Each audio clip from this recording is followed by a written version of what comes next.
Good morning, सुप्रभात, केम छो, सलाम। उम्मीद है आप सब लोग बेहतर होंगे, अपना ध्यान रख रहे होंगे। एक बहुत अच्छी बात है कि कल मुझे किसी मध्य प्रदेश के अंदर किसी मेरी ऑफिसर से बात हो रही थी जो हेल्थ डिपार्टमेंट में ही है। तो उन्होंने बताया कि एक सर्वे हुआ है वहां पर, और सर्वे से ये मालूम चला है कि मध्य प्रदेश के अंदर, एमपी के अंदर जो है वो 70% से ऊपर लोगों को या तो वैक्सीन लग चुका है या उनको कोविड हो चुका है। ठीक है, मतलब या तो कोविड हो गया या वैक्सीन लग गया या दोनों काम हो चुके हैं। ठीक है, तो उनका बोलना था कि 70% लोग जो है एमपी के अंदर ऐसे हैं जो ऑलरेडी या तो इन्फेक्टेड है या वैक्सीन लग चुका है। मतलब हर्ड इम्यूनिटी की ओर मध्य प्रदेश पहुंच चुका है। अभी कुछ रिपोर्ट सामने आ रही है, उनका कहना ये कि इंडिया के अंदर जो है सेकेंड वेव में इतने बड़े पैमाने पर इन्फेक्शन हुआ जिसके चलते जो है ऑलमोस्ट जो है वो हर परिवार से व्यक्ति जो है उसकी चपेट में आया। ठीक है, और वैक्सीनेशन में जो है दुनिया चाहे कुछ भी बोले, लेकिन भारत ने, इंडिया ने वैक्सीनेशन अभियान को जो है बहुत तेजी से आगे बढ़ाया। और वैक्सीन जो है वो लगभग हर जिसका जो उस एज ग्रुप में फॉल कर रहा था, जिसको जो वैक्सीन लगनी थी, तो अधिकांश लोगों ने इसमें इंटरेस्ट भी लिया। और अब इतने लोगों को वैक्सीन लग चुकी है, इतने लोगों को वैक्सीन लग चुकी है कि जो भ्रम था वैक्सीन के बारे में वो भी खत्म हो चुका है। ठीक है, तो थर्ड वेव के बारे में अब ये कि 15 अक्टूबर तक सब कुछ ठीक रहा तो थर्ड वेव की पॉसिबिलिटी इंडिया में काफी कम है।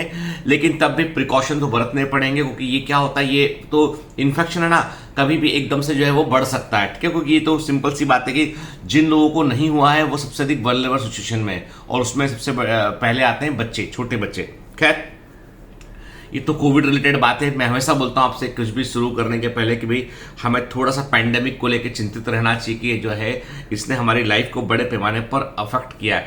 मैं देखता था कि मैं जनरली अपने बच्चों को मना करता था, मैं छोटे छोटे हैं तो मना करता था कि भाई मोबाइल में ज्यादा समय नहीं गुजारो, उठ के लैपटॉप में खेल रहे, बाहर जाओ। अब लेकिन ये कि उल्टा हो गया भाई, अब चलो ठीक है, क्लास भी उनकी मोबाइल में चल रही होती है, और स्कूल भी अभी क्या हो गया, फुल फ्लेजेड शुरू हो गया ऑनलाइन में।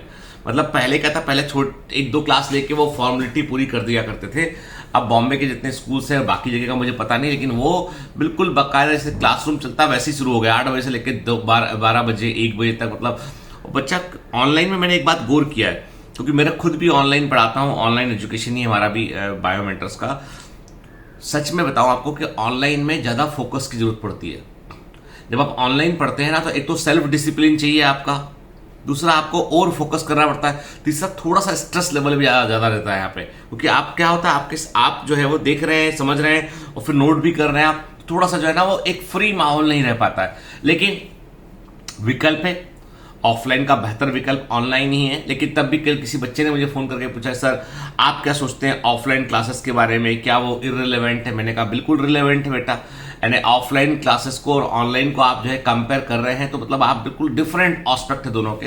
कई बच्चे ऐसे होते हैं जो खुद सेल्फ मोटिवेटेड नहीं होते पढ़ने के लिए। जब सेल्फ मोटिवेटेड नहीं होते हैं, उन्हें एक माहौल की जरूरत होती है और अपने आसपास वैसा माहौल क्रिएट नहीं कर पाते, तो ऑफलाइन क्लासेस बेट ऑब्वियस सी बात है बेहतर है। ठीक है, ऑनलाइन की बात करें आप, तो ऑनलाइन में मैंने आपसे कहा ना कि जब आप सेल्फ डिसिप्लिन होंगे, सेल्फ डिटरमाइंड होंगे और आपको लगेगा कि नहीं आप कर सकते, खुद से सेल्फ मोटिवेटेड रह सकते, तो ऑनलाइन बेहतर विकल्प है। क्योंकि देखो, दोनों जगह पर टीचर को डिलीवर करना है, आपको बताना है। कोई भी टीचर आपके साथ एग्जाम देने नहीं जाएगा, कोई भी टीचर आपके दिमाग में कोई चीज को जो है वो पुड़िया बनाकर नहीं डाल देगा, वो समझा सकता है। ऑनलाइन में लोग समझाते हैं, ऑफलाइन में लोग समझाते हैं। ऑफलाइन में दोस्त यार मिल जाते हैं, ग्रुप मिल जाता है आपको, ये थोड़ी सी बात होती है।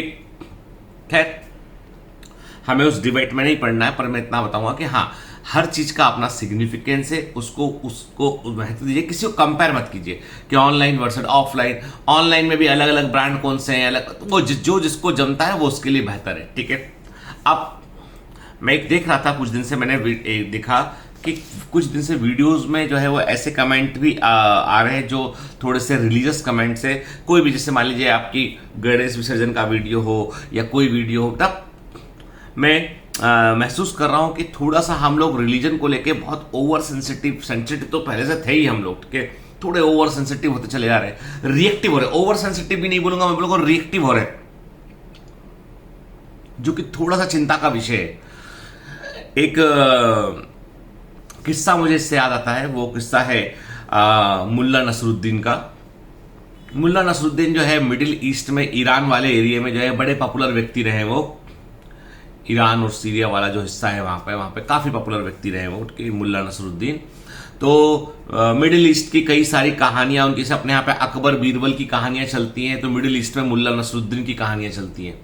तो मुल्ला नसरुद्दीन जो है वो बड़े ज्ञानी आदमी थे, लेकिन बड़े मजाकिया प्रकार के थे वो। मतलब उनका था कि वो किसी भी चीज को जो है ना बड़े हल्के हल्के भाव में कहा करते थे, और ज्यादा मतलब जैसे होता ना कि ज्ञानी लोग होते तो अपना आसन लगा के बैठ गए, चार लोग इकट्ठे हो गए, फिर ज्ञान देना शुरू किया, वैसे ऐसे नहीं थे उठ के, बिल्कुल एकदम ही देख के लगता था कि यार ये तो एक मूर्ख व्यक्ति चला आ रहा है, वैसी फीलिंग दिया करते थे वो। मतलब उनके किस्से ऐसे हैं कि जैसे उस जमाने में क्या था, मिडिल ईस्ट में जो है लोग बाग अपने शहरों में जो वहाँ के शहर थे उनमें सफर करने के लिए गधे की सवारी करते थे लोग।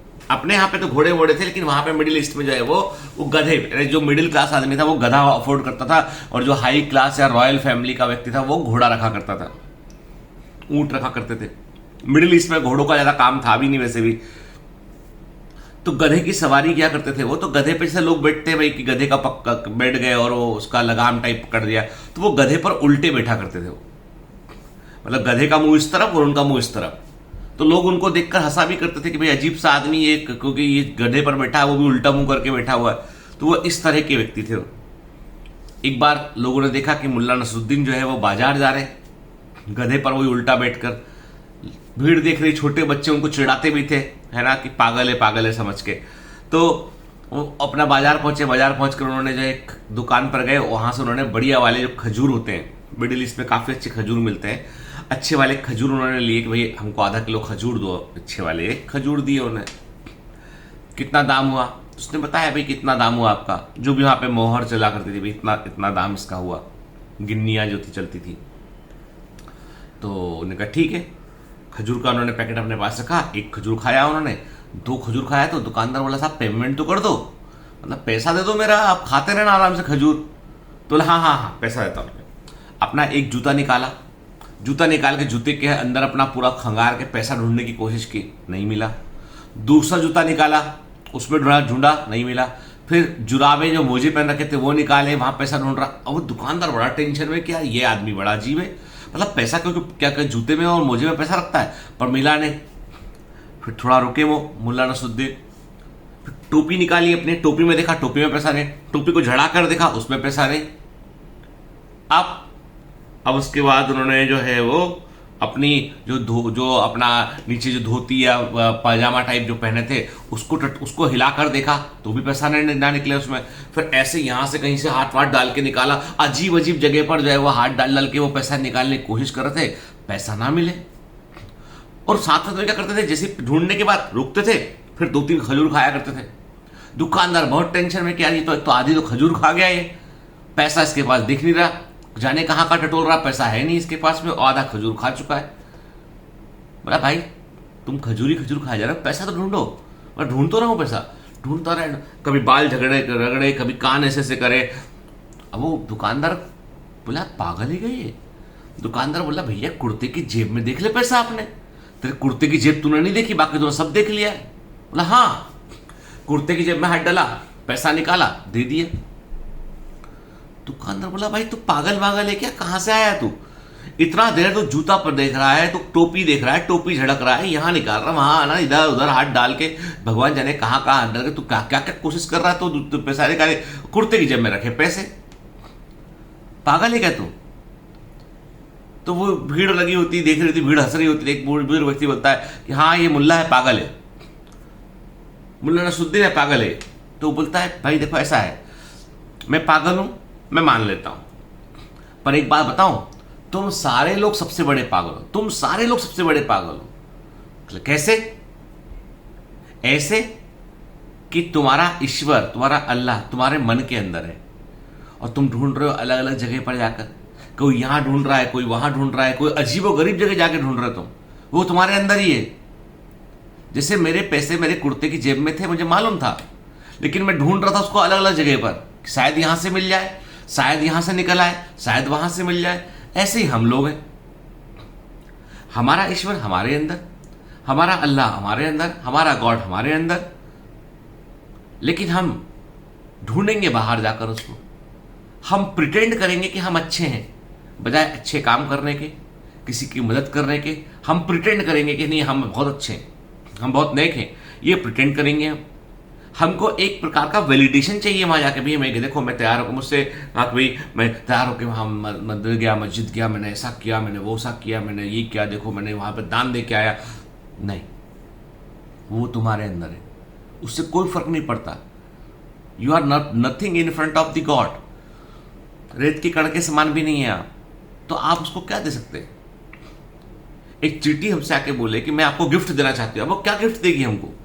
क्या नहीं है हमारे पास जो हमको गिफ्ट देगी?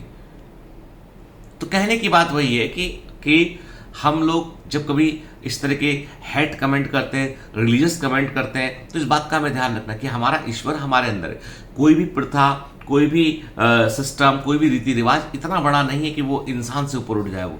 And human values, moral values सबसे पहले आती है, ठीक है? नैतिकता, ईमानदारी, कर्तव्यनिष्ठा, ऑनेस्टी, डिवोशन, ये सब चीजें बेसिक इनबिल्ट क्वालिटीज है। और सारा फर्क है ना इन्हीं चीजों से पड़ता है।